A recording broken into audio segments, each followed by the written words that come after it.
Alone and with nowhere to go, the faceless faggot hid in the shadows of a vacant building in a warehouse district of a teeming metropolis. However, his luck would soon change. Upon seeing him, the owner of the property had pity and took him to a place where he could stay on the upper floor of the abandoned building. She refurbished it for him, gave him contemporary clothing, access to a garden, and many modern conveniences, including a telephone, stereo, television set, and range.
Although quite content with his accommodations, the faceless faggot knew he could never be fully accepted without having a face. With no social life of his own, he began to live vicariously through local access television programs. Obsessed with thoughts of having a face and fellowship with others, he mentally projected himself into the stories and lives of these fantastic people. Be sure to tune in next week when Scrambled Eggman goes to Memphis, Tennessee.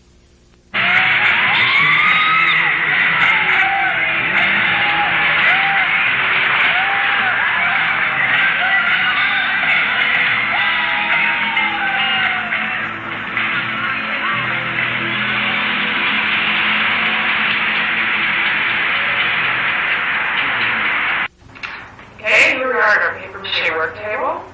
We've got our flour and water batter here. A newspaper strip, some scissors, a couple more strips, and a towel if needed. And here's our balloon, which will be our paper mache head.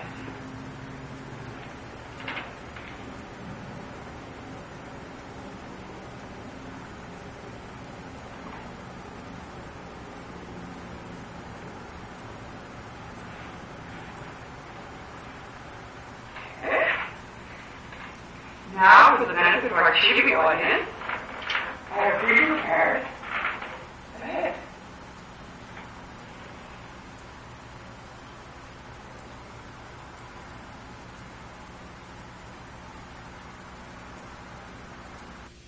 The geography and landscapes of the United States are some of the most unique and amazing that can be found anywhere on Earth. From the almost otherworldly rock formations of the southeast corner of Utah to the forbidden frozen wasteland that is North Dakota, no other nation can boast such an extreme diversity of landscape. We have a really disturbing situation here.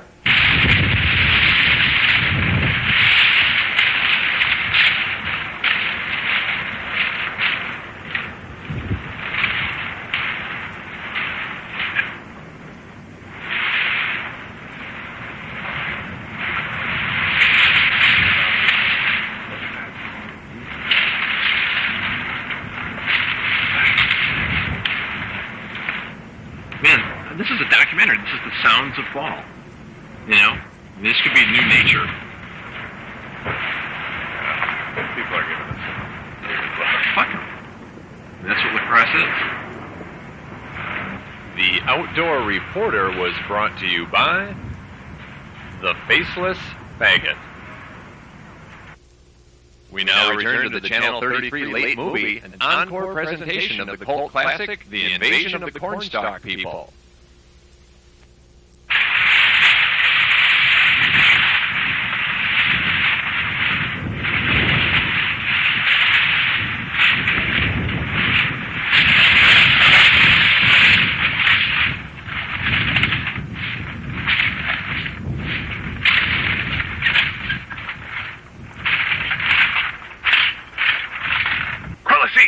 Give me a reading on what appears to be Earth, but it's a planet full of corn with large tinfoil creatures walking around. I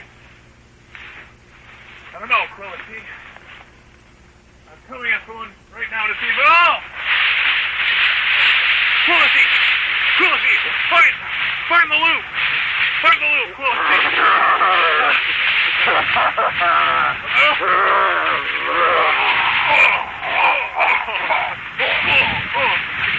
Quillity, do you read me? I'm on a corn planet. I think I'm turning into a husk of corn. Quillity, can you press the red button to start the corn loop?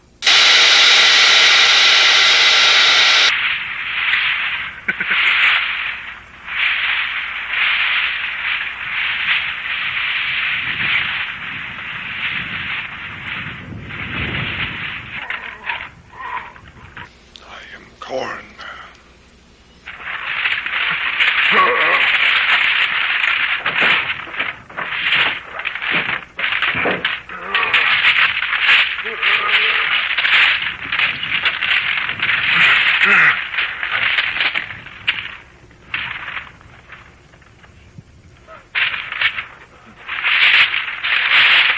The script sucks. I quit. Shakespearean-trained actor. Hello and welcome to the Memphis Pro Show. I'm your host, the Memphis Pro. And today we're going to talk about one of the biggest events in the history of this team, second only to the franchise relocating to Memphis from New Orleans in 1970, and possibly the sequence of events that took our team to Baltimore in 1975. And of course, I'm talking about the nickname change from Memphis Pros to Memphis Tams in 1972. Now, Tams stood for Tennessee, Arkansas, and Mississippi, and it was an attempt to give the team a more regional appeal. And given their region, here were the 6 possible nicknames that they could choose from. There would be Amps, Adams, Mats, Mataz, Tams, and Tamaz.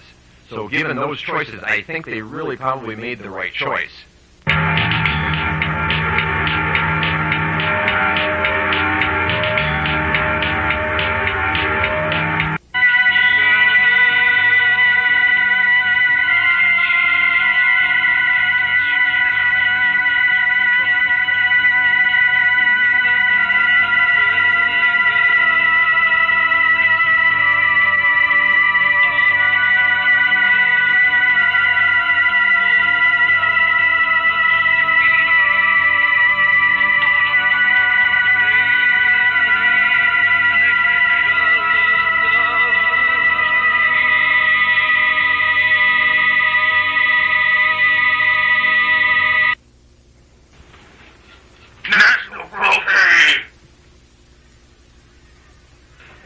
Tremendous opening shot for Des Moines. They're trying to come out here and prove a point. They want to blow out the blood.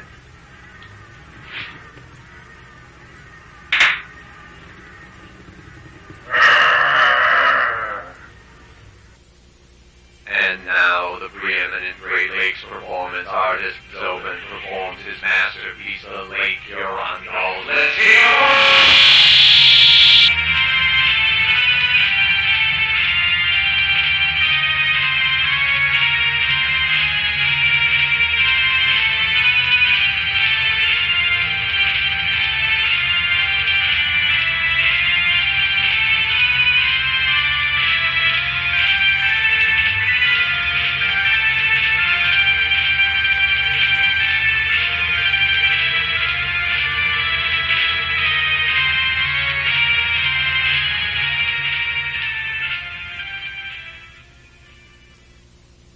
I remember my first high school crush. It was on a girl named Bridget.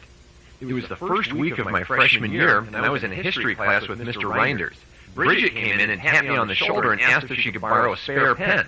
I was so shy back then I couldn't even turn around to look at her. In fact, I wasn't able to look at her all year.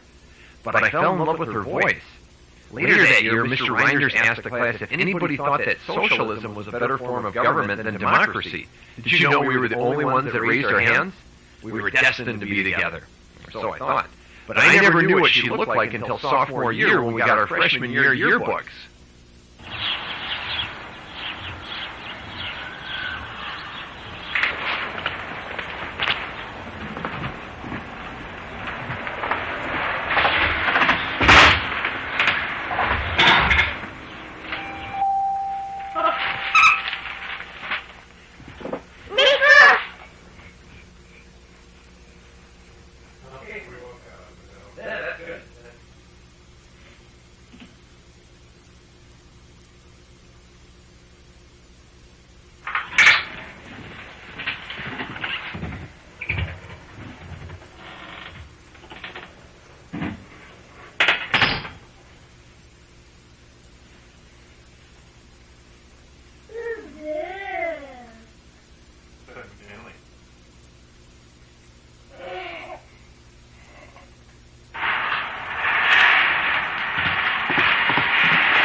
I just want you guys to think of the camera as part of your family.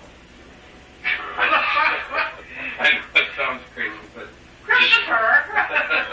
just think of the camera as part of your family, okay? All right.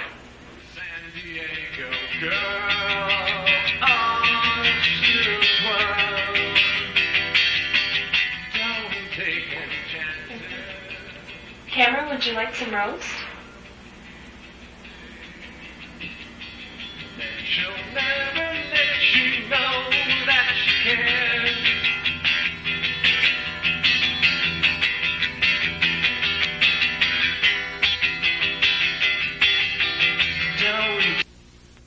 I am Amoeba Proteus, ancestor to the great coelacanth, worshipper of the lamprey, nourishment to the paramecium, mother of the echinodermata. All euglena pay homage to me when they photosynthesize, for I am Amoeba Proteus. Proteus.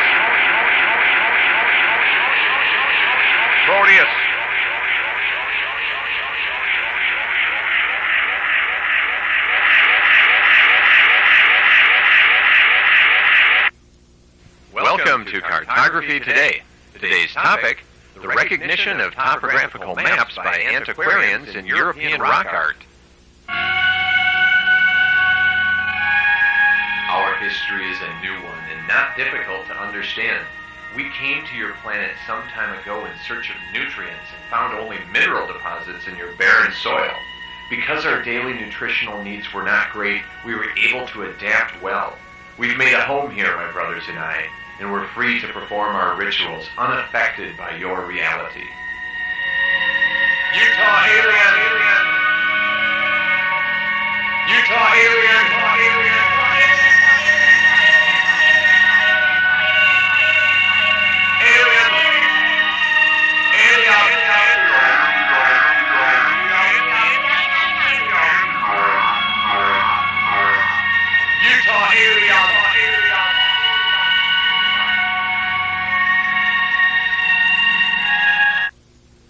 These are my most lasting impressions of my first time in Bismarck, North Dakota.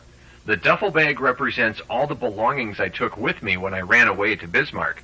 The wallet in my left hand with the cash in it signifies all the money I took with me so I could rent a house, open all the windows, and then die of hypothermia.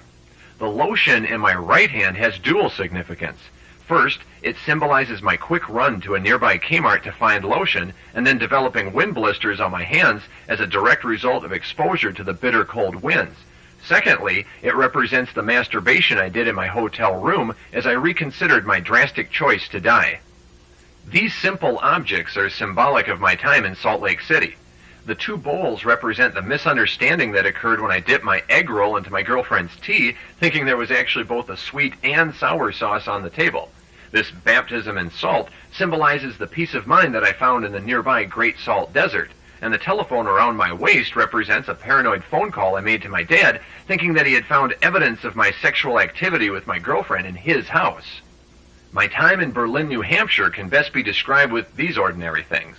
The lotion in my right hand represents the masturbation I did in my hotel room because my girlfriend could not accompany me on this trip as she was saving up her money so she could have a year-long African experience in Namibia.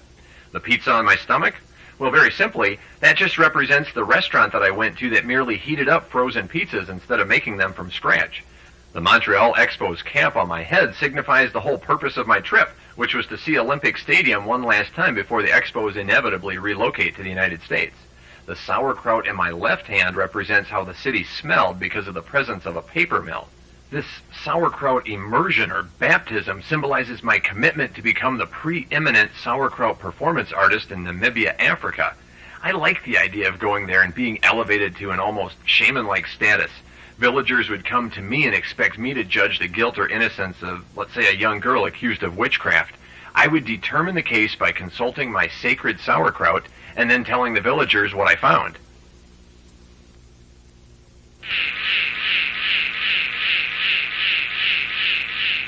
His obsession with having a face seemed to permeate into each and every one of his thoughts. Even during the most mundane of activities, his mind would eventually be filled with images of his new countenance. Face!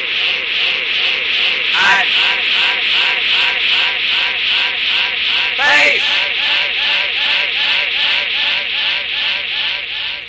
At night he would go to bed hoping for a reprieve from his torments, but even sleep was no barrier to his nightmares, for even then he was consumed with dreams of having faces.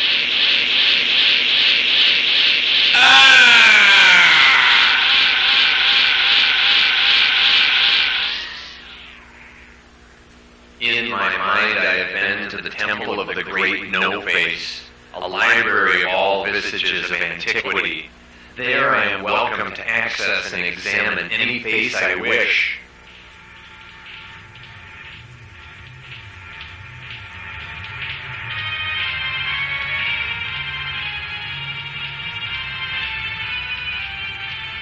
I became familiar with all of your great heroes of the past, Lincoln, Barton, and Tutankhamun, just to name a few. Then one day, out of the blue, I stumbled across some faces which were very similar to my own. How happy they seemed. They were starting a family. Family. Is it possible for me to have a family too? What would they be like? My family. My family. My family. Father, Son, what kind of things will we do when we get to Salt Lake City? it'll be wonderful. We'll drive out of the city and get a panoramic view of the Salt Lake Valley. We'll be sure to visit the state capitol and then walk to Trolley Square for lunch. Of course, we can't miss seeing the Mormon Tabernacle Square and Hanson Planetarium either. I want to be sure to take you to the Salt Palace Convention Center. You might not have known this, but the Utah Stars of the old ABA played their home games there. You and I will go to the Utah Jazz game at the Delta Center, while Mom and Anna spend time at the Red Butte Gardens and Arboretum. Finally, I'd like the whole family to go for a day-long picnic to the distant Newfoundland mountains. Dad, why would you take us to the Great Salt Lake? Child? What happens on Dolphin Island? Anna, you know better than to mention that abhorrent place to your father.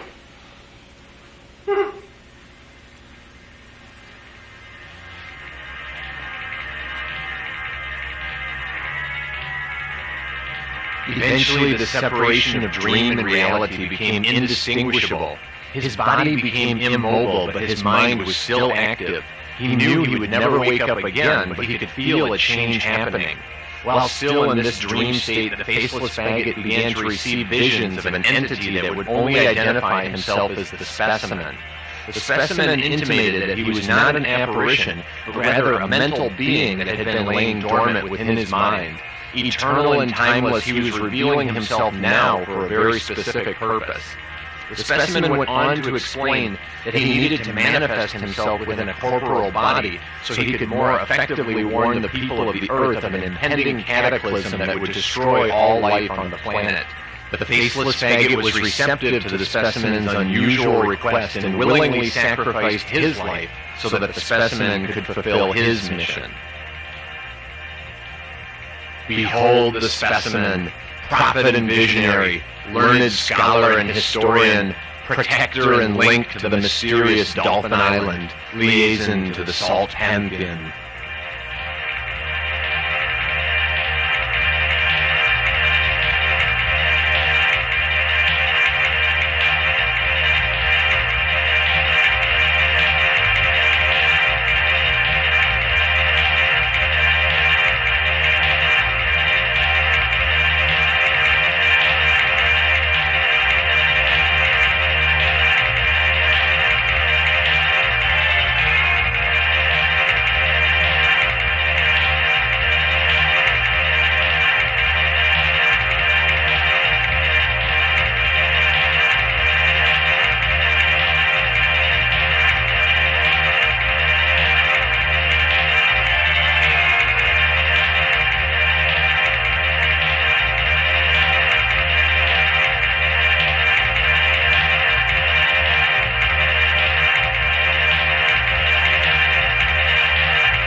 somebody else, that right there is a non-starter to begin with. You should have. Absolutely. Where were you? So, wait a minute. But see, I could sit here on the stage and just beat you up, Tammy, and it does no good, because that's what everybody in your life has done to you. What you have to understand is that there are options.